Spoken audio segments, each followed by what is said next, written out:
ini urainya bagaimana? Di dalam Al-Quran dikatakan bersyukur itu ialah di dalam sehatnya ia taat kepada perintah-perintah Allah Subhanahu wa Ta'ala. Jadi ketika orang sehat, dia dikatakan bersyukur apabila dia taat sama Tuhannya. Ya, itu yang pertama. Yang kedua, yang dikatakan manusia itu bersyukur, dia harus menjauhi semua hal yang dilarang oleh Allah Subhanahu wa Ta'ala. Ya, itu tadi.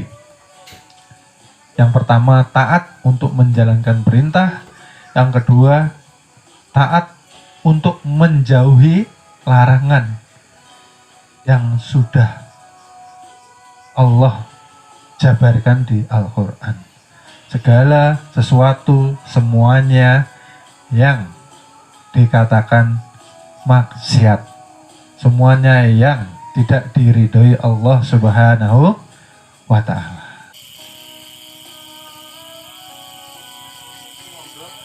Semakin naik levelnya, semakin naik makomnya, maka semakin baik akhlak budi pekertinya kepada Tuhannya, kepada diri pribadinya. Artinya apa? Kepada Tuhannya selalu jujur dia. Kepada dirinya dia selalu menghargai diri. Ya, diri yang diciptakan Tuhan. Orang kalau naik level, dia akan semakin hati-hati. Dia kalau naik makom, dia semakin takut. Aku kalau berbuat yang Allah tidak ridhoi, maka jatuh derajat, hina di hadapan Tuhan. Di hadapan manusia ini tidak penting. Yang penting di hadapan Tuhan inilah kita hina atau mulia, gitu loh. Orang kalau semakin naik makomnya, dia semakin takut sama Tuhannya. Saya seperti ini kira-kira diridhoi Allah enggak? Saya mau begini kira-kira Allah senang enggak? Saya mau begini nih kira-kira melanggar perintah atau larangan Tuhan atau enggak? Ini seperti itu pasti akan terpikir terus. Tapi kalau tanda-tanda murid-murid ini yang belum naik makom level ya,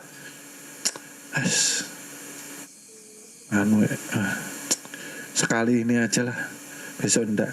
Besok lagi diulangi. Besok enggak lagi deh. Tobat saya.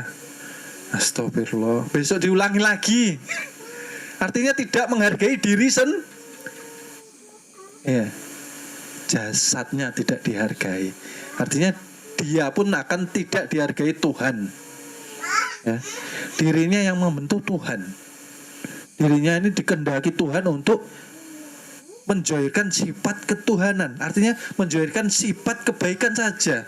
Yang tidak baik Tuhan tidak mau. Yang tidak baik Tuhan tidak ridho. Ya. Jadi itu sedikit bocoran tanda-tanda murid-murid yang naik makom atau tetap di makom yang sebelumnya, gitu loh. Semakin naik maka akan semakin hati-hati. Wong sudah tahu kok ini tidak disukai Tuhan, ini salah, diterjang. Dan makommu masih di situ aja. Tidak menghargai dirimu sendiri. Bagaimana engkau menghargai Tuhan? Tidak beradab, tidak berdaulat sama diri sendiri. Gitu loh. Saya mau marah. Berarti saya ditunggangi amarah. Saya mau marah, saya mau ngamuk. Berarti saya ini kalah ini sama amarah. Berarti saya cegah ini. Bagaimana saya tidak ditunggangi nafsu amarah kita, gitu loh. Bagaimana caranya? Harus ingat, harus sadar bahwa ketika nanti marah Tuhan tidak senang. Bahwa nanti marah itu berarti Allah tidak ridho. Ya, aku nih mau ngencangi bisnis, ngencangi pekerjaan, dibeli lembur sampai tengah malam. Wajibannya sholat terbengkalai, wajibannya ibadah terbengkalai, ya, tidak menghargai diri. Maka mau selamat katanya ini. Islam katanya suci, Islam berserah diri, Islam bersyahadat menyaksikan.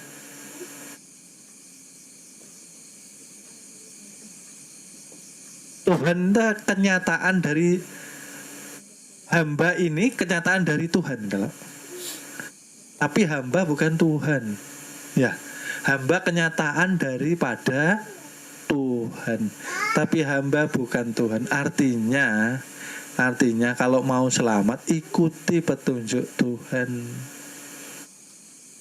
Loh. Okay. Sudah tahu ini salah. Oh, kemarin saya begini lagi. Ini diulangi lagi. Itu namanya tidak sadar.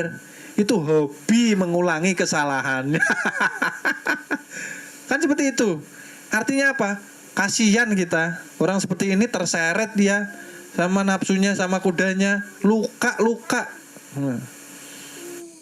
Tapi senang aja diseret. Nah ini ya kan lucu ini. Senang diseret sama kudanya sendiri, luka-luka tapi dibiarkan saja. Akhirnya membusuk lukanya, membusuk hatinya, membusuk amalannya, membusuk pikirannya, membusuk tingkah lakunya. Akhirnya tidak beradab sama dirinya, tidak beradab sama Tuhan. Kalau sendiri aja berani maksiat dia, maka tidak ada manusia ini yang sendirian, lalu diliputi Tuhan. Itu kesadaran harus dijaga. Tengok kanan, tengok kiri, nggak ada orang. Wah, bebas saya. Loh piye gitu. Orang nggak sadar kayak gini nih. Oh, sampean bisa hidup itu karena Tuhan kok.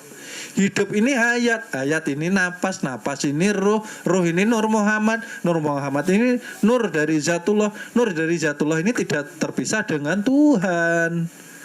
Manusia awal akhir tidak pernah ditinggalkan Tuhan. Lah kalau sendirian kok maksiat lebih gitu. Berarti kesadarannya waduh perlu cepat-cepat dibaiki ya. Ya, mungkin sekian dulu penjabaran dari kami. Ya. Dan pesan saya, setiap hari kan sholat toh, setiap hari kan syahadat. Asyhadu alla ilaha illallah wa asyhadu anna Muhammadur Rasulullah. Allah Muhammad satu jua. Itulah yang ada. Artinya kita selalu diawasi Tuhan kita. Janganlah hidup semaunya. Ini penentuan loh hidup ini. Jangan dianggap enteng. Jangan semaunya pesan saya hidup ini. Ingat ini pesan saya ini sampai di akhirat nanti. Karena disaksikan. Jangan sampai bilang guru saya tidak pernah mengingatkan. Ya. Berkeluarga, bekerja silakan, tapi ya asalkan Tuhan, gitu loh, supaya terjaga hidupmu, selamat hidupmu, selalu mendapatkan pertolongan dari Tuhanmu. Berbuatlah selalu dalam kebaikan, walau engkau disakiti siapapun, jangan dibalas. Kalau disakiti orang, balas dengan kebaikan. Itu pesan saya. Susah guru, harus dilatih. Itulah gunanya berpuasa. Berpuasa itu menahan segala sesuatu yang tidak baik, menahan segala sesuatu sifat yang maksiat. Gitu loh. Kita harus bisa melayani manusia. Jangan mau dilayani. Yang dilayani itu Tuhan. Gitu loh. Karena semua manusia yang ada di alam semesta ini pancaran dari nurnya. Itu loh, itu pesan saya gitu loh. Puasa setiap hari. Supaya apa? Supaya kita diberkahi. Orang tuh kalau diberkahi enak, sehat, selamat, rezekinya lancar, iya. Teluh, santet, guna-guna tidak mau masuk, karena hawanya dingin, adanya bermacam-macam masalah, adanya masalah jin, setan, perayangan, teluh, santet, guna-guna, sihir, ilmu hitam itu karena di dalam hati kita masih kotor, di dalam hati kita masih banyak lalainya dengan Tuhan kita. Siapa yang lupa maka dilupakan Tuhan. Siapa yang ingat maka Allah akan jaga dia. Kan itu nyatanya. Maka murid di sini saya berpesan juga, kan sudah sering saya ulang-ulang. Di perguruan ini diajarkan untuk menjadi seorang yang bersifat kesatria. Orang satria itu selalu memuji perbuatan yang adiluhur, berbudi pekerti yang baik. Itu sifatnya kesatria.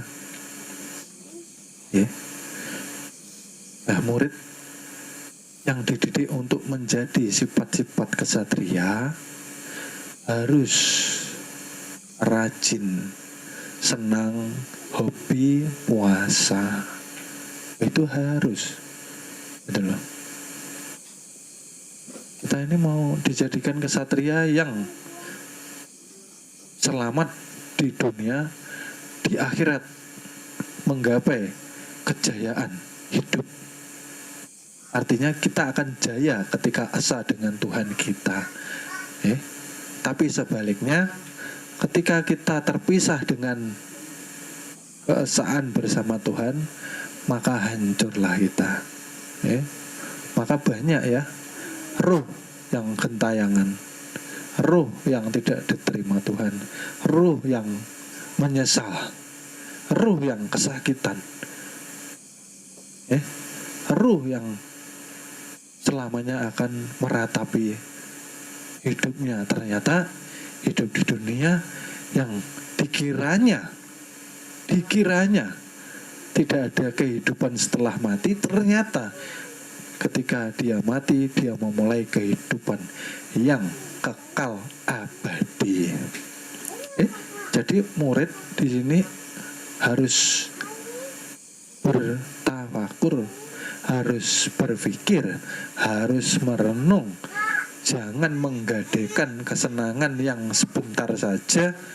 Kesenangan itu mungkin ya 60, 70, 80 tahun. Habis itu dihisap, apakah siap kita? Yang ketika dihisap itu dimulai kehidupan yang kekal abadi. Itulah. Janganlah menuruti kehendak nafsu. Itu pesan saya. Jangan mudah ngejudge orang, jangan mudah menilai orang, karena kebanyakan kita salah menilai. Nilainya orang dengan kebaikan walaupun dia buruk, karena seburuk-buruknya manusia tetap dia ciptaan Tuhan yang Maha Esa. Kita bukan hakim, oleh sebab itu tidak berhak kita menghakimi. Selalulah berbaik sangka, ambil hikmahnya, tetap sabar, tetap tawakal. Itu pesan saya. Semoga direnungi, semoga ditapakuri, semoga dijalankan pelajaran di perguruan ini. Mudah-mudahan Allah mengampuni dosa-dosa kita semua. Mudah-mudahan Allah memaafkan khilaf dan salah kita. Semoga Allah menjaga hidayah sampai akhir hayat kita, menjadikan kita akhir yang baik, husnul khotimah, dijadikan umatnya Nabi Muhammad sallallahu alaihi wasallam. Amin amin ya rabbal alamin. Sebelum saya tutup, saya memohon maaf, mohon ridhonya dunia akhirat apabila ada salah kata dalam penyampaian uraian kajian malam hari ini. Terima kasih saya sampaikan. Kami akhiri, wassalamualaikum warahmatullahi wabarakatuh. Sallallahu ala Muhammad nurun ala nurin wa huwa rabbul arsil azim. Sallallahu ala Muhammad nurun ala nurin wa huwa rabbul arsil azim. Sallallahu ala Muhammad nurun ala nurin wa huwa rabbul arsil azim. Mohon maaf, akan kami lanjut ke episode berikutnya. Terima kasih.